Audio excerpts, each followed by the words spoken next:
Here is my audience. Perfect.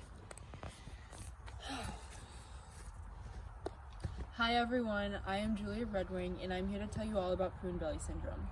I want to tell my audience about the disorder that affects roughly 1 in 40,000 children born every year. Today I'll tell you about what Prune Belly Syndrome is, how it affects the individual who has it, and the treatment options available for it.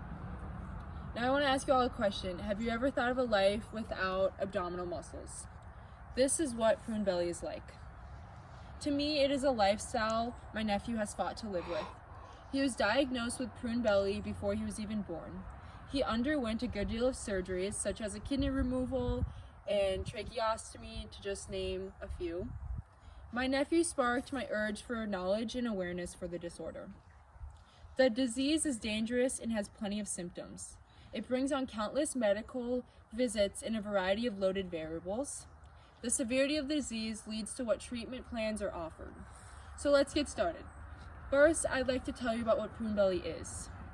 According to the Genetic and Rare Disease Information Center, prune belly syndrome is a condition characterized by a lack of abdominal muscles, causing the skin of the abdominal area to look wrinkled and prune-like.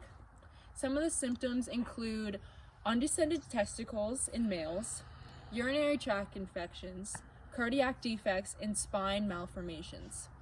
Now that you know about what prune belly syndrome is, let me tell you all about how it affects the person who has it. According to the National Organization of Rare Diseases, an individual with the disorder has setbacks normal human beings can't imagine. Not having abdominal muscles makes their growth process limited, their development process slows down, and they don't have as fast of motor skills as a normal child. They are seen as outcasts in society. Their vulnerability is increased because if they get hit in the stomach area, they could immediately die.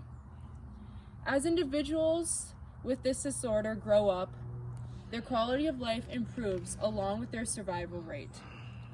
This brings us to our next topic of treatment options. Lashkari in the New Medical and Life Sciences states, most infants who are not diagnosed with the birth defect will die within a few weeks of their birth. The usual cause of death is a combo of problems affecting the kidneys and ending in renal failure. And the number of live births with prune belly syndrome has reduced due to the detection of the birth defect on prenatal ultrasounds. Subsequently, the parents often decide to abort the fetus rather than have the child because they don't want the child to undergo lifelong medical problems.